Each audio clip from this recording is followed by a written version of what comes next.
Manchester test மேட்சில் டே 3 இன்றைக்கி நாள் முழுக்க ஒரு 90 ஓவர்களுக்கு மேலே இந்தியன் ஃபீல்டர்ஸை கிரவுண்டுக்குள்ளே விட்டு காய விட்டு அடின்னு அடிச்சிருக்கிறாங்க.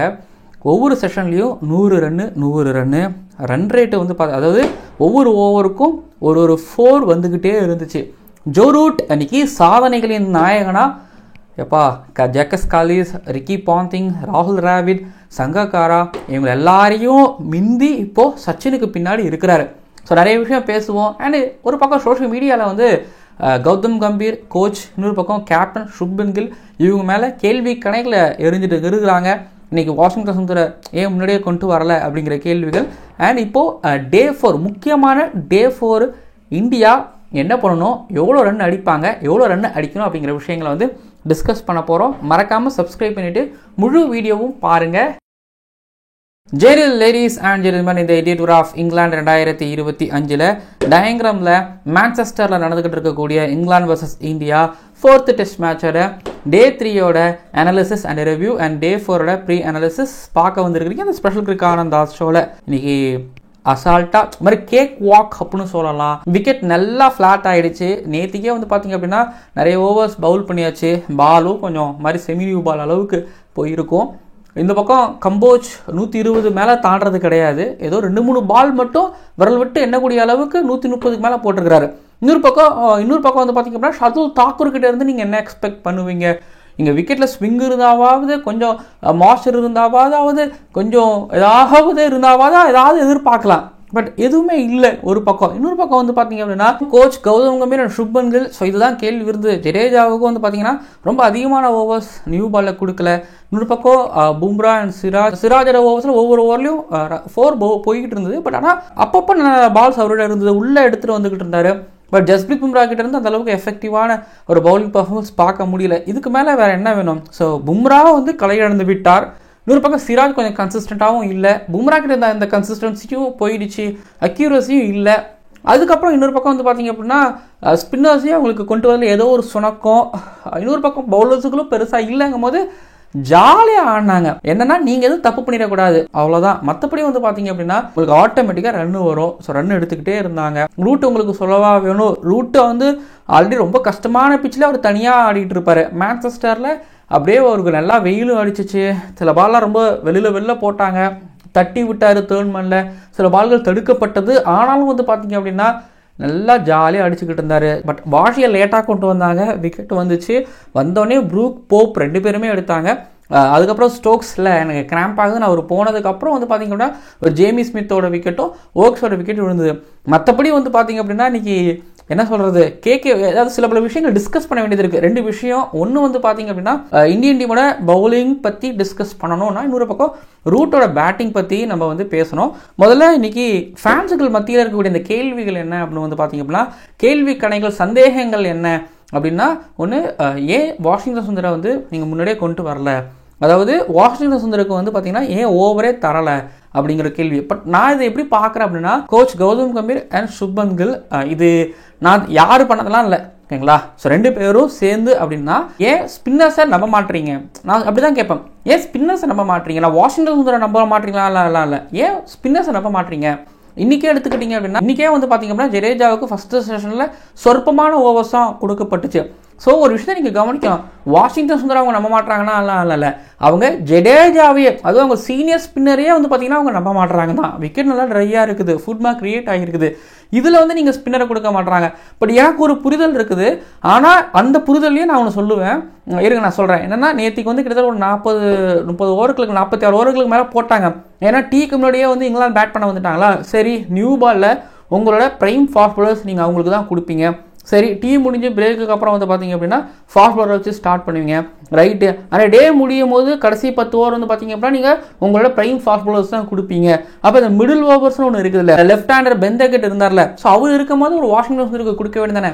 லார்ட்ஸில் விக்கெட் எடுத்தார். அப்போ அது 10 நாளைக்கு முன்னாடிப்பான்னு சொல்லலாம். பட் ஆனால் அந்த டேர்னே இல்லாத ஒரு மாதிரி ட்ரிஃப்டே கிடைக்காத ஒரு பிச்சில் அவர் நல்லா பவுல் பண்ணியிருக்கிறாரு. ஸோ கொடுத்துருக்கலாம், கொடுக்கல. பட் சார் இன்னைக்கு காலையில் முதல் 10 ஓவர் வந்து பார்த்தீங்க அப்படின்னா நான் எங்களோட பிரைம் ஃபாஸ்ட் பவுலருக்கு கொடுத்தாரு. ஆனால் பெருசாக வந்து பார்த்தீங்க அப்படின்னா எங்கள் எஃபெக்டிவாகவும் இல்லை, ஸ்பெல்லும் பெருசாக இன்க்ரீஸ் ஆகவும் இல்லை, எங்கேயும் வாஷியை கொண்டு வரதுன்னு அறிகுறியுமே இல்லை. எதுவுமே அங்கே நடக்காத போது ஃபீல்ட் செட்லையும் வந்து பார்த்தீங்கன்னா கெல்லோட ஃபீல்ட் செட்லையும் வந்து பார்த்தீங்க அப்படின்னா மாதிரி கிரியேட்டிவாக இல்லை, அட்டாக் பண்ணுற மாதிரி இல்லை.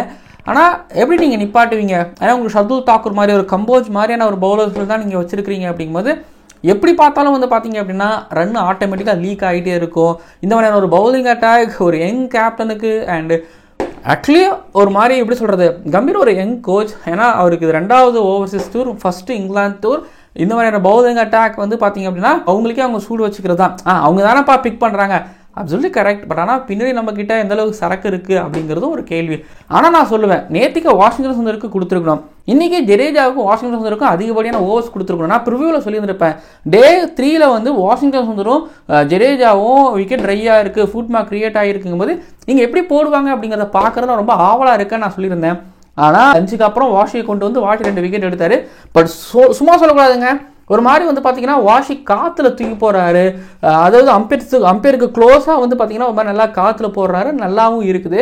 தூரத்தில் இருக்கிறோம், ஆனால் பக்கத்தில் அது டீமுக்குள்ளே இருந்தால் தான் நம்மளுக்கு என்னென்ன விஷயங்கள் எதுக்காக அப்படிங்கிறது தெரியும். ஒன்று வாஷியை வந்து அவங்க எப்படி பார்க்குறாங்கன்னு நம்மளுக்கு சத்தியமாக தெரிய மாட்டேங்குது. இல்லை வாஷி வந்து அவங்க நினைக்கிற அளவுக்கு இல்லையா அப்படிங்கிற அளவுக்கும் புரியவும் மாட்டேங்குது. பட் ஒரு விஷயம் என்னென்னா வாஷி கிட்டே இருந்து அவங்க என்ன எதிர்பார்க்குறாங்க, வாஷிகிட்டேருந்து எங்களுக்கு இதுதான் வாஷி ரோல். ஸோ அவங்களுக்குள்ள அந்த கிளாரிட்டி இருந்தால் ஓகே. ஃபேன்ஸுகளுக்கு நம்மளுக்கு அங்கே 1008 கேள்விகள் இருக்கலாம். ஒரு ப்ராட்காஸ்டாக, ஒரு ரிவ்யூவராக, ஒரு ஃபேனாக 1008 கேள்விகள் இருக்கலாம். ஆனால் அந்த கேள்விகளுக்கு எல்லாத்துக்குமான பதில் வந்து பார்த்திங்க அப்படின்னா அவங்க கொடுக்க வேண்டியது நல்ல ரிசல்ட். அப்படி கொடுத்துட்டாங்க அப்படின்னாலோ இல்லை நம்ம ஓரளவு வந்து பார்த்திங்கன்னா நம்மளோட ஒரு பர்ஸ்பெக்ஷன் வந்து அங்கே இணையும் போது நம்மளுக்கு எந்த விதமான கேள்வியும் இல்லாமல் ஒரு கிளாரிட்டியோட நம்ம போவோம். இல்லை ஒரு ஜனரஞ்சக ரசிகனுக்கு அந்த கேள்வி வரதுங்கிறது ஓகே, பட் அவனுக்கு நம்ம பதில் சொல்லுவோம்ல. ஸோ அப்போது இந்த பக்கத்தில் ஒரு ப்ராட்காஸ்டாக, ஒரு ரிவ்யூவராக வந்து நம்மளுக்கே அந்த பதில் கிடைக்க மாட்டேங்குது. அப்படிங்கும்போது தான் ஸோ அது கொஞ்சம் பிரச்சனையாகவும் இருக்குது. அதான் வாஷியை நீங்கள் டீமுக்குள்ளே எதுக்கு வச்சுருக்கிறீங்க? ஒரு ஸ்பின்னராவா? வாஷியை நீங்கள் எப்படி பார்க்குறீங்க? ஸோ அவர் டெய்லர்ன்றது கூடயும் வந்து பார்த்தீங்க அப்படின்னா நின்று ரன் ஸ்கோர் பண்ணுறதுல கொஞ்சம் கஷ்டப்படுறாரு. அப்போ பேட்டிங்கில் அதாவது அவங்க எதிர்பார்த்துக்க ரன்ஸ் வாஷிக்கிட்டேருந்து வர மாட்டேங்குதா, இல்லை வருது போகுதுன்னு நினைக்கிறாங்களா, இல்லை நம்மளோட கணக்கு வேற, அவங்களோட கணக்கு வேறையா இருக்கா? பவுலிங்கில் வந்து பார்த்தீங்க அப்படின்னா இந்த அளவுக்கு பின்னாடி எடுத்துகிட்டு போகும்போது திரும்பவும் புரியல. வாஷியை அவங்க என்னவா எதுவா வச்சுருக்காங்க என்னன்னு புரிய மாட்டேங்குது, கிளாரிட்டி இருக்க மாட்டேங்குது. அவங்களோட டாக்டிக்கல் பிளானில் நான் ஒரு அசம்ஷன் வச்சுக்கிறேன்ல, இது மாதிரி அப்புடின்னு வச்சுட்டு போனாலும் இல்லையா இது கொஞ்சம் தப்பாக இருக்கு அப்படிங்கிற மாதிரி நம்மளுக்கு தோண தான் செய்யுது. ஆனால் கேப்டன் கில்லுக்கும் அண்ட் கோச் கௌதம் கம்பீருக்குமே அது வெளிச்சம். இதனால் வந்து பார்த்தீங்க அப்படின்னா ஒரு வேளை தோக்குறாங்கன்னா சரி இங்கே பாருங்கள் சொல்லலாம், அதாவது ஃபீல்ட் செட் எப்படி பண்ணிக்கலாம் அப்படி பண்ணியிருக்கலான்னு. பட் எப்படி பார்த்தாலும் வந்து பார்த்தீங்க அப்படின்னா இந்தியாவுக்கு ஏதோ எனக்கு தெரிஞ்சு ஒரு 30-40 ரன் கம்மியாக இருக்கிற மாதிரி எனக்கு தோணுது. ஏன்னா இந்தியன் டீம்கிட்ட இருக்கக்கூடிய அந்த கம்போஜ் அண்ட் ஷர்துல் தாக்கூர்லாம் வச்சுட்டு டெஃபினட்டாக சொல்கிறேன், அவங்களோட பேஸ்லாம் வச்சுட்டு அண்ட் இந்தியன் டீமோட இன்கன்சிஸ்டண்ட்டான ஒரு என்ன சொல்கிறது லைன் லெங்க் போடக்கூடிய ஒரு பும்ரா, சிராஜ் இந்த டெஸ்ட் மேட்ச்சில் பர்டிகுலராக சொல்கிறேன் வச்சுட்டு பண்ணவே முடியாது. பட் ஆனால் எனக்கு நான் சொல்லுவேன், என்னோட பாயிண்ட் ஆஃப் வியூலேருந்து நான் சொல்லுவேன், அண்ட் கம்பீர் அண்ட் கில் கிட்ட இருந்து இந்த ஸ்பின்னர்ஸை வந்து கொஞ்சம் நம்புறதில்ல. இந்த விக்கெட்டில் வந்து இன்றைக்கி என்னமோ ஏதோ ஒரு தப்பு பண்ணிட்டாங்களோ இல்லை தூரமாக இருக்கிறாங்களோ எனக்கு தோணுது. அடுத்ததான் வந்து பார்த்தீங்க அப்படின்னா ஜோ ரூட். பொதுவாக நான் வந்து அவரை இங்கிலாண்டோட கிரேட் அப்படின்னு நான் சொல்லுவேன். இப்போ நான் திருத்திக்கிறேன், அவர் டெஸ்ட் கிரிக்கெட்டின் கிரேட். ஆமாம், சச்சின் டெண்டுல்கர் 15,921 ரன்கள் டெஸ்ட் கிரிக்கெட்டில் அடிச்சிருக்கிறாரு. இப்போ ஜோ ரூட் அவருக்கு பின்னாடி 13,380 ரன்கள் அடித்து 2வது இடத்துல இருக்கிறாரு. இவருக்கு பின்னாடி ரிக்கி பாண்டிங், சங்கக்காரா, ஜேக்கஸ் காலிஸ்ன்னு சொல்லிட்டு வந்து பார்த்தீங்கன்னா பல கிரேட்ஸுகளோட நேம் இருக்குது. இது போக 38 டெஸ்ட் ஹண்ட்ரட்ஸ் அடிச்சிருக்கிறாரு, சங்கக்காராவை ஈக்குவல் பண்ணியிருக்கிறாரு. இவருக்கு முன்னாடி Jacques Kallis, Ricky Ponting and Sachin Tendulkar 51 test ஹண்ட்ரட்ஸோட டாப்ல இருக்கிறாரு. 104 50+ ஸ்கோர்ஸ் டெஸ்ட் கிரிக்கெட்ல. சச்சின் 119 தடவை 50+ ரன்ஸ் அடிச்சிருக்கிறாரு. இந்தியாவுக்கு எதிராக 12 டெஸ்ட் ஹண்ட்ரட்ஸ் அடிச்சிருக்கிறாரு. எல்லாருக்கும் இருக்கக்கூடிய ஒரு கேள்விதான், பட் எனக்கு 2 கேள்வியா இருக்கு. ஒரு கேள்வி என்னன்னா, சச்சின் டெண்டுல்கரோட டெஸ்ட் கிரிக்கெட்ல அதிக ரன் அடித்தவர் அப்படிங்கிற ரெக்கார்டை ஜோ ரூட் பீட் பண்ணுவாரா? அப்புறம் டெஸ்ட் ஹண்ட்ரட்ஸில் சச்சினோட ரெக்கார்டையும் பீட் பண்ணுவாரா? கண்டிப்பாக பீட் பண்ணுவார். இதுக்கு முன்னாடி நான் சொல்லியிருப்பேன் ரூட்டுக்கு அந்த வாய்ப்பு ரொம்ப அதிகமாக இருக்குன்னு சொல்லிட்டு. ஒரு 2500 ரன்கள் தான் பின்னாடி இருக்கிறாரு. 34 வயசு ஆகுது. இன்னும் ஒரு 4 வருஷம் ஆடுவார். இப்போ ஆஷஸ் வருது, ஆஸ்திரேலியா போய் ஆட போகிறாங்க இந்த ஆஸ்திரேலியா சம்மரில். பட் ஆனால் ரூட்டு மேலே வந்து ஒரு கடை இருக்குது. என்னன்னா அவர் ஆஸ்திரேலியாவுக்கு அகேன்ஸ்டாக ஒரு டெஸ்ட் 100 கூட அடிச்சதில்லை அப்படின்னு சொல்லிட்டு அந்த கரையை இப்போ தீர்த்து வைப்பாரா? ஏன்னா இப்போது கிரேட் ஆகிட்டாரு. கிரேட் ஆனதுக்கப்புறம் ஆஸ்திரேலியா கிட்ட 100 அடிக்கல அப்படின்னு சொல்லி ஒரு குறை வந்துடக்கூடாதுல்ல. பட் சச்சினை மிஞ்சுவாரா அப்படிங்கிற கேள்விக்கு இப்போ ஆஷஸில் ஒரு 10 இன்னிங்ஸ் இல்லை 8 இன்னிங்ஸாவது ஆடுவார். அதுக்கப்புறம் பாகிஸ்தான் கூட ஒரு இங்கிலீஷ் சம்மரில் ஒரு 3 டெஸ்ட் மேட்ச், அப்புறம் இன்னொரு 3 டெஸ்ட் மேட்ச். எந்த டீமும் ஞாபகம் இல்லை. எப்படி பார்த்தாலும் வயசு இருக்குது. இங்கிலாந்து விக்கெட்ஸ் வந்து பார்த்தீங்கன்னா ஃப்ளாட்டாக இருக்குது. இப்போ ஆண்டர்சன் மாதிரியான ஸ்போர்ட் பிராட் மாதிரியான ஒரு பவுலர்ஸ் தான் வந்து பார்த்தீங்க அப்படின்னா விக்கெட் எடுக்கிறதுக்கு கஷ்டமாக இருக்குமே தவிர இந்த மாதிரியான ரூட் மாதிரியான பேட்டர்ஸ் இங்கிலாண்டில் ரன் அடிக்கிறது அவ்வளோ கஷ்டம் கிடையாது. ஈஸியாக ஜமாய்ச்சிடலாம். ஜோ ரூட் சச்சினோட ரெக்கார்டை முறியடிப்பார் அப்படிங்கிறதுல எந்த விதமான சந்தேகமும் இல்லை. அவருக்கு மட்டும்தான் ஒரு சான்ஸ் இருக்குது. ஸ்டீவ் ஸ்மித், அதுக்கப்புறம் கேன் வில்லியம்சன், இவங்க தான் ஆக்டிவான இப்போதைய ஒரு டெஸ்ட் கிரேட்ஸ். பட் இவங்களெல்லாம் பார்க்கும்போது ஸ்மித் ஒரு மாதிரி நல்ல ப்ரைம் ஃபார்மில் இருக்கிற மாதிரி இருக்குது. இப்போ இன்னொரு பக்கம் வந்து பார்த்தீங்கன்னா கேன் வில்லியம்சன் சோஃபார் ஒரு மோசம்னு சொல்ல முடியாது, ஆனால் ரூட்டுக்கு தான் அதிக வாய்ப்பு இருக்குது. பட் பார்த்துக்கிட்டு இருக்கிறீங்க நீங்கள் சொல்லுங்கள், டெஸ்ட் கிரிக்கெட்டில் ஜோ ரூட் சச்சினை மிஞ்சுவாரா ரன்களிலும் சதங்களிலும்? கீழே வந்து கமெண்ட் பண்ணுங்கள். அதுக்கப்புறம் இன்றைக்கி நான் சில பல எரர்ஸை மென்ஷன் பண்ணணும். என்னென்னா துருவ் ஜுரல் கேட்ச் ஒன்று ட்ராப் பண்ணுவார். அதுக்கப்புறம் போப்புக்கு வந்து பார்த்தீங்கன்னா ஒரு மாதிரி அன்பிளேபிளான ஒரு பால் ஒன்று பவுன்ஸ் போடுவார். பும்ரா கேட்ச் பிடிக்கிறதுக்கு ஃபார்வர்டில் யாரும் இல்லாமல் விடுவாங்க. அதுக்கப்புறம் ரூட்டு மாதிரி முன்னாடி வந்து இறங்கி தலையை குனிஞ்சு போட்டு லெக் சைடில் ஆடுவார். பேடில் அடிக்கும். பட் ஆனால் அந்த பால் மிஸ்ஸிங்னு வரும், ரிவ்யூ எடுப்பாங்க. ஸோ இப்படின்னு வந்து பார்த்திங்க அப்படின்னா நிறைய இடங்களில் இன்றைக்கி தப்பிச்சாங்க. நிறைய இடங்களில் வந்து பார்த்திங்க அப்படின்னா ரொம்ப லக்கியாக இருந்தாங்க இங்கிலாந்து. அதனால் இன்றைக்கி அவங்களுக்கு மாதிரி எல்லாமே அமைஞ்சிச்சு, மாதிரி கேக் வாக்காக அமைஞ்சது.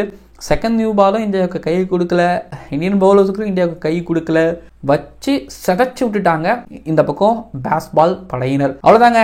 டே 3ல நீங்கள் எதுவும் பேசவே முடியாது. இங்கிலாண்டோட பேட்டிங் அமோகமாக ஆரவாரமாக இருந்துச்சு. இப்போது டே 4ஓட ப்ரிவியூக்கில் நம்ம போகும்போது ரொம்ப முக்கியமான நாள். ஏன்னா இப்போ இங்கிலாந்து வந்து பார்த்தீங்க அப்படின்னா 186 ரன் லீடில் இருக்கிறாங்க. ஸ்டோக்ஸ் களத்தில் நின்றுட்டு இருக்கிறாரு.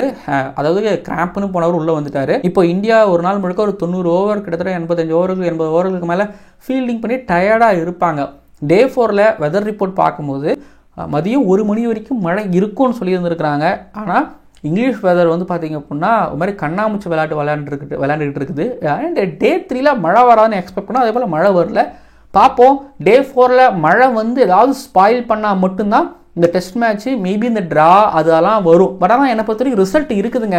டே 5 முழுக்க மழை பெஞ்சோம், இல்லைனா 2 நாள் சேர்த்து ஒரு 4 செஷன் 5 செஷன் வந்து கால்ட் ஆஃப் ஆனால் மட்டும்தான் இந்த டெஸ்ட் மேட்ச்சில் வந்து பார்த்திங்க அப்படின்னா ட்ரா அப்படிங்கிற ரிசல்ட் வரும்.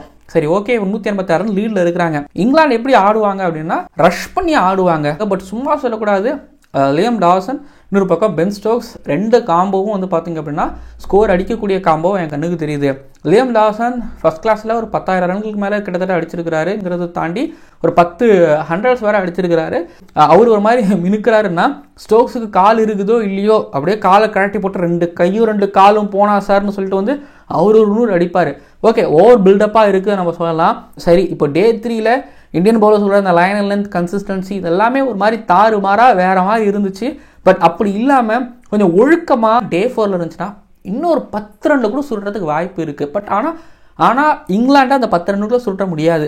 இங்கிலாந்து எனக்கு தெரிஞ்சு 200+ அப்படிங்கிற லீடு எடுத்தாங்கன்னா சைக்கலாஜிக்கலாக அது அவங்களுக்கு உதவுங்கிறதுனால வந்து எனக்கு தெரிஞ்சு 230ங்கிற லீடோட இந்தியா கிட்ட கொடுப்பாங்களோன்னு எனக்கு தோணுது. பட் ஸ்டோக்ஸ் ஒரு 100 அடிக்கிறதுக்கு வாய்ப்பு இருக்குல்ல. ஸ்டோக்ஸ் குயிக்காக 100 அடிச்சார் அப்படின்னா டெஃபினட்டாக ஒரு 250+ லீடு அப்படிங்கிறது வரும். சரி, இப்போ இந்திய டீமோட பேட்டிங் பொறுத்த வரைக்கும் என்னன்னா எனக்கு ஜெய்ஸ்வால் கிட்ட இருந்து இந்த 50, 70, 80 ரன் அது மேட்ரு கிடையாது.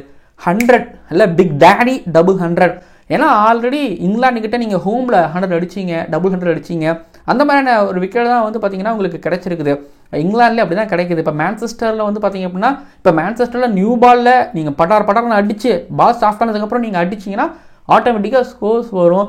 இப்போது இங்கிலாண்டை பொறுத்த வரைக்கும் நான் சொல்கிறது ஜெய்ஸ்வால் பண்ட் மாதிரியான பிளேயர்ஸ் தான் பிரச்சனையே. அப்போது ஜெய்ஸ்வால் கிட்ட இருந்து ஒரு 100லாம் இல்லை, ஓகேங்களா? இப்போ 250, 200+ லீடு வருது அப்படின்னா இந்தியா வின்னுக்காக ஆடணும். வின்னுக்காக அப்படின்னா வர்றதை பார்த்துக்கலாம்டா அப்படிங்கிற மாதிரி வந்து பார்த்தீங்க அப்படின்னா ஆடணும். டிஃபென்சிவ் கிரிக்கெட் போனாங்கன்னா ட்ராக்கு போனாங்கன்னா மாட்டிப்பாங்க. ஸோ கேஎல் ராகுல் செகண்ட் இன்னிங்ஸ், சுப்மன் கில்லோட பேட்டிங்கில் லாஸ்ட் டெஸ்ட் மேட்ச்லேருந்து அப்படியே ஒரு மாதிரி பின்னோக்கி போகிறத பார்க்குறோம். ரிஷப் பண்ட் பேட் பண்ண வருவார், எவ்வளோ எஃபெக்டிவாக இருப்பார்னு தெரியல. சாய் சுதர்ஷன் ஆல்ரெடி வந்து ஹெடிங்லியில் செகண்ட் இன்னிங்ஸ் ஆடினாரா? பட் அதெல்லாம் விட இப்போ ரொம்ப முக்கியமான ஒரு செகண்ட் இன்னிங்ஸ்க்கு வராரு. பட் ஆனால் அப்போ சாய் சுதர்ஷன் ஆனதுக்கும் இப்போ சாய் சுதர்ஷன் ஆடுறதுக்கும் களம் வேற, அதே நேரத்தில் எல்லாமே வேறையா இருக்குங்கிறதுனால ஒவ்வொருத்தவங்களோட விக்கெட்டும் ரொம்ப முக்கியம். இன்னைக்கு பாருங்க, போப் ரூட், அதுக்கப்புறம் ஸ்டோக்ஸ் ரூட், அந்த பார்ட்னர்ஷிப் மலை போல அந்த ஒரு பார்ட்னர்ஷிப்பை பில்டு பண்ணி எடுத்துகிட்டு போயிட்டே இருந்தாங்க. இந்திய டீமுக்கு தேவை பார்ட்னர்ஷிப் அண்ட் செஷன்ஸை வந்து பார்த்தீங்கன்னா பிரித்து அவங்க 2 செஷன் 3 செஷன் இல்லாமல் 10 ஓவரில் இப்படி அடிக்கிறோம், அடுத்த 5 ஓவரில் இப்படி அடிக்கிறோம் அப்படின்னு ஒரு மாதிரி மைல் ஸ்டோன் வச்சு போகணும். நாளைக்கு எப்படி இந்தியா வந்து பார்த்தீங்கன்னா ஒரு 2.5 செஷனுக்கு மேலே பேட் பண்ணுறதுக்கான ஒரு வாய்ப்பு கிடைக்கும். நாளைக்கு இந்தியா எப்படியுமே 2 விக்கெட் மட்டும்தான் விடணும், 3 விக்கெட் அதுக்கு மேலே விட்டுட்டாங்கன்னு வைங்களேன், 5வது நாள் கஷ்டம். இந்தியா பொறுத்த வரைக்கும் பேட்டிங் பண்ணணும். ஒன்று இந்தியா அப்படி பேட்டிங் பண்ணிகிட்டே இருக்கும்போது ஜெயிப்பாங்க, சரிங்களா? அதாவது எப்படி நாளைக்குள்ள பேட்டிங் பண்ணி 200+ லீடை வந்து தாண்டுவாங்க. ஆனால் எவ்வளோ வருவாங்க லீட் பை இந்தியா அப்படின்னா 100+ தான் இருப்பாங்க. அப்படி 100+ இருக்கும்போது ஆட்டோமேட்டிக்காக வந்து டே 5ல இங்கிலாந்து அடித்து வின் பண்ணிடுவாங்க. ஒன்று இந்தியா செய்ய வேண்டியது நாளைக்கு லீட் பை 100 அப்படின்னு போயிட்டு ஒரு 2.5 செஷனில் இல்லை 2 செஷனில் போயிட்டு அடுத்தது டே 5ல இந்தியா குயிக்காக ஆடி கண்டிப்பாக இங்கிலாந்து மேலே ஒரு பயம் இருக்கும். நீங்கள் ஒரு 2 செஷன் 300 அடினாலும் அடிச்சிருவாங்கன்னு கூட வச்சுக்கோங்க. ஏன்னா அவங்க 2 செஷனில் அவங்க வந்து ஒரு 200-250+ அடிக்கிறாங்க. ஸோ அப்படிங்கிறதுனால வந்து பார்த்தீங்க அப்படின்னா இந்தியா டே 4 முடியும் போது 150-100+ ரன் லீடு கைவசம் வந்து பார்த்தீங்க அப்படின்னா ஒரு 7 விக்கெட் வச்சிருக்கணும், கண்டிப்பாக 7 விக்கெட் வச்சிருக்கணும். டே 5ல இந்தியா கூடுதலாக ஒரு 150-200 ரன் அடித்து குறைஞ்சபட்சம் 280+ அப்படிங்கிற ரன்னோட இங்கிலாண்டை கொடுத்தா மட்டும்தான் அந்த டெஸ்ட் மேட்ச் ஒன்று ஜெயிக்க முடியும், இல்லை போட்டு பார்க்க முடியும், இல்லை டிராவாவது பண்ண முடியும், இல்லைனா தோத்துருவாங்க இந்தியா. விக்கெட் அப்படி இருக்குது. இந்த விக்கெட்டில் இங்கிலாந்து சூப்பராக ஆடிடுவாங்க. இப்போ 190 டார்கெட் கொடுங்களேன், அசால்ட்டாக இங்கிலாந்து அள்ளி சாப்பிட்டு போயிடுவாங்க. பட் இன்னைக்கு முழுக்க இங்கிலாந்து டே. நேற்றுக்கு நான் இங்கிலாண்டோட டேவாக தான் பார்க்குறேன். அப்புறம் டே 1ல் வந்து பார்த்தீங்க அப்படின்னா கொஞ்சம் இந்தியாவுக்கான பங்கு இருக்குது. தென் என்ன நடக்குதுன்னு பொறுத்துறது பார்க்கலாம். மறக்காமல் நீங்கள் சப்ஸ்கிரைப் பண்ணுங்கள். டே 4 ரொம்ப இன்ட்ரெஸ்டிங்கான ஒரு டேவாக இருக்கும்னு நான் நினைக்கிறேன். பட் டே 3ல டாக்டிக்கலாக நிறைய எரர் பண்ணி இப்போது இந்தியா இந்த நிலமையில் இருந்துக்கிட்டு இருக்கிறாங்க. அதை சரி பண்ணணும் அப்படின்னா இந்தியாவோட பேட்டிங்கில் ரொம்ப பெருசு, ஆடி காமிங்க பாஸ் அப்படிங்கிற மாதிரி நான் சொல்லுவேன். வீடியோ பிடிச்சிருக்கு உங்களுக்கு, நான் நம்புகிறேன், பிடிக்கும்னு நம்புகிறேன். மறக்காமல் கீழே வந்து கமெண்ட் பண்ணுங்கள். ஒவ்வொரு நாளும் நைட்டும் நான் உங்களை சந்திக்கிறேன். பார்க்கலாம் அடுத்த வீடியோக்களில்.